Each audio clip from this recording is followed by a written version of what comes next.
Bienvenue sur Africa 24 dans cette nouvelle édition du QG Weekend. Voici les titres. Le Japon veut faire doubler la production de riz en Afrique d'ici à 2030. Engagement formulé lors du 7e sommet Japon-Afrique qui s'est tenu du 28 au 30 août à Tokyo. Afin d'augmenter les rendements, l'État rwandais encadre de très près l'agriculture, une politique offensive qui commence à porter ses fruits. Reportage à suivre dans ce journal. Des milliers de fans aux funérailles de DJ Arafat, la star du coupé-décalé, un hommage national en Côte d'Ivoire, mais marqué le lendemain par un incident majeur. La tombe du chanteur a été profanée. 26 candidats retenus pour la présidentielle en Tunisie, 71 ont été écartés. La liste définitive a été dévoilée samedi par l'instance en charge des élections. Le Premier ministre Youssef Chahed, le président par intérim du Parlement Abdel Fattah Mourou et l'ex-ministre de la Défense Abdelkrim Zbidi figurent parmi les candidats. L'huissier a également validé la candidature de Nabil Karoui, puissant homme d'affaires et mania des médias en pleine tourmente judiciaire.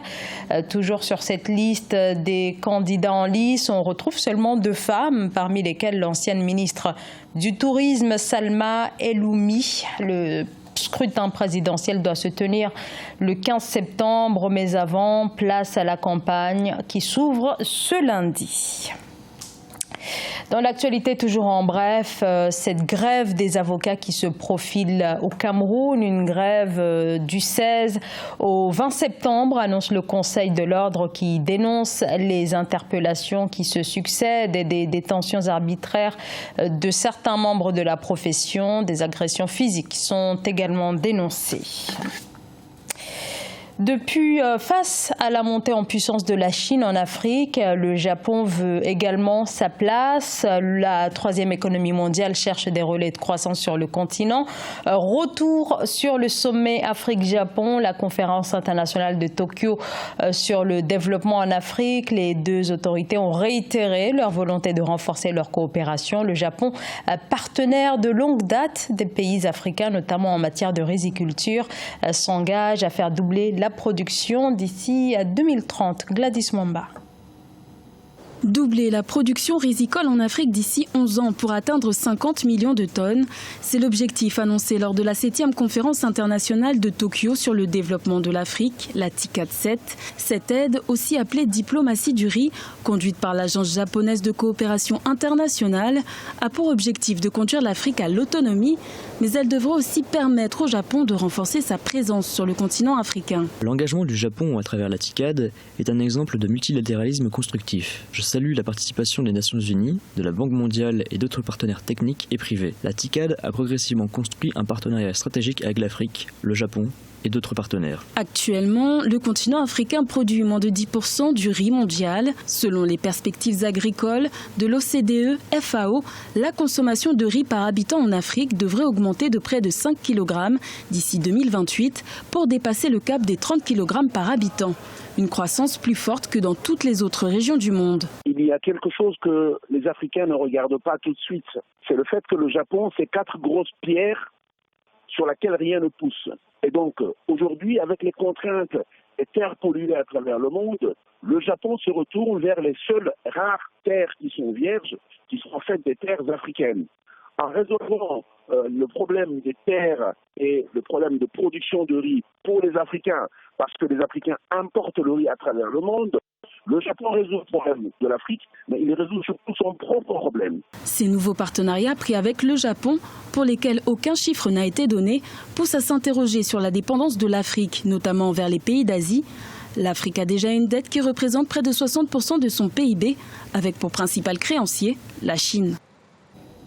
Depuis 10 ans, l'État rwandais encadre de très près l'agriculture pour augmenter les rendements. Depuis 2007, un programme d'intensification visant à prioriser plusieurs cultures destinées à la commercialisation et à l'exportation a été imposé aux agriculteurs. Une politique qui commence à fonctionner pour certains agriculteurs, notamment ceux du secteur de la pomme de terre. Reportage entre correspondants, Fraternunda Keisinga.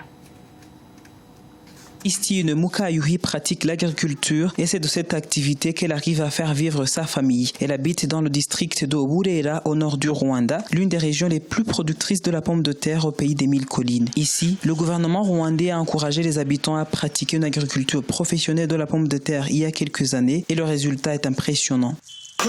Je vis de l'agriculture et ici, on cultive principalement la pomme de terre. Grâce à elle, j'arrive à faire vivre ma famille. Je paie le Minerval pour mes 5 enfants qui sont au secondaire et on a des plans de construire une belle maison que celle-ci. Grâce aux encouragements du gouvernement, on a compris qu'on pouvait vivre de l'agriculture, notamment de la pomme de terre.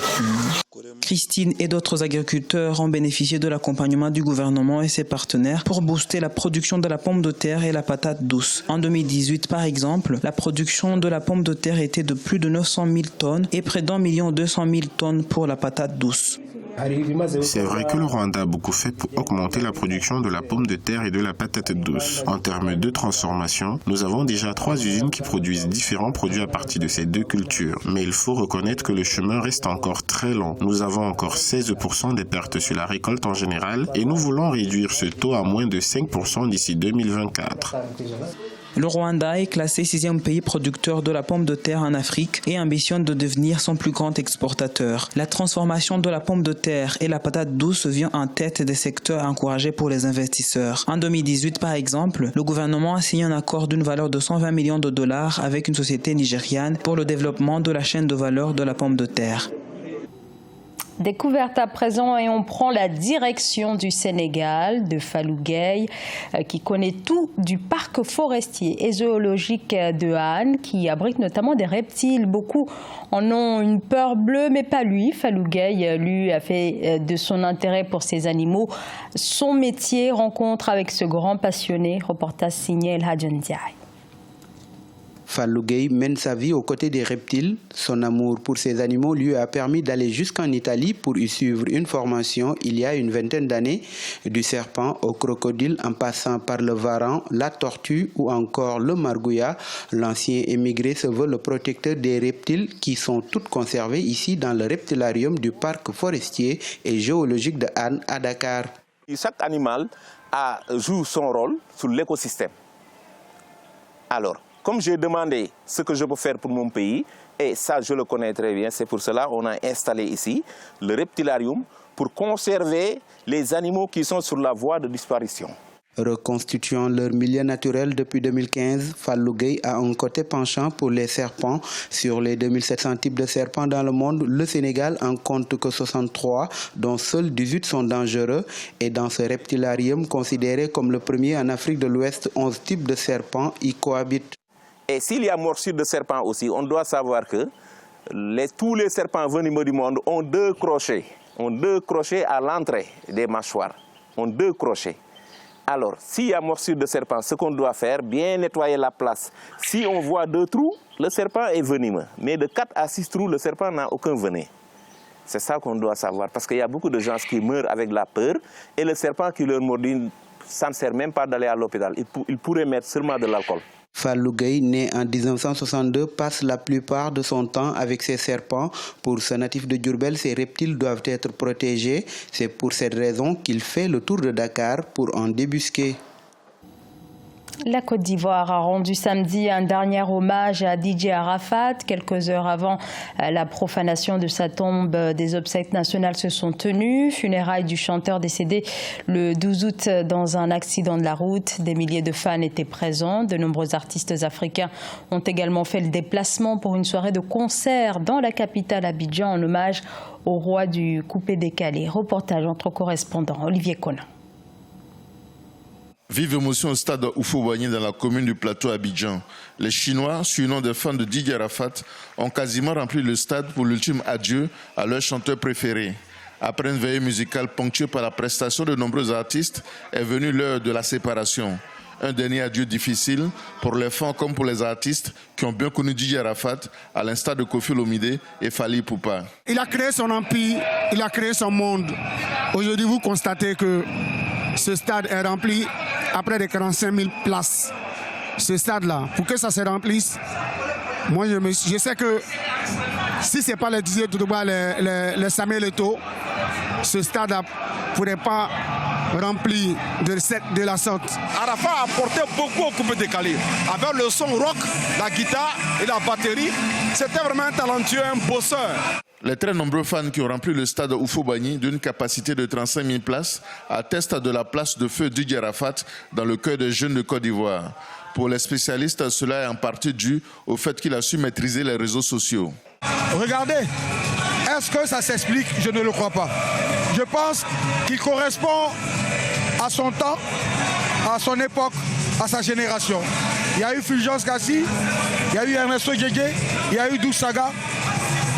Didier Arafat, c'est, on va dire, le modèle des réseaux sociaux. Voilà ce que ça donne. Didier Arafat a été fait chevalier dans l'ordre national de Côte d'Ivoire avant que le cortège funèbre ne s'ébranle pour le cimetière de Williamsville, dans la commune d'Adjamé, où repose désormais cette icône de la musique ivoirienne décédée à 33 ans le 12 août 2019. Cependant, la tombe de Didier Arafat a été profanée par ses fans pour s'assurer que c'est bien son corps qui a été inhumé, comme le montrent des vidéos sur les réseaux sociaux. Ce journal a été réalisé par l'ensemble de la rédaction. Merci de votre fidélité. Dans un instant, une nouvelle édition de l'actualité sur Africa 24.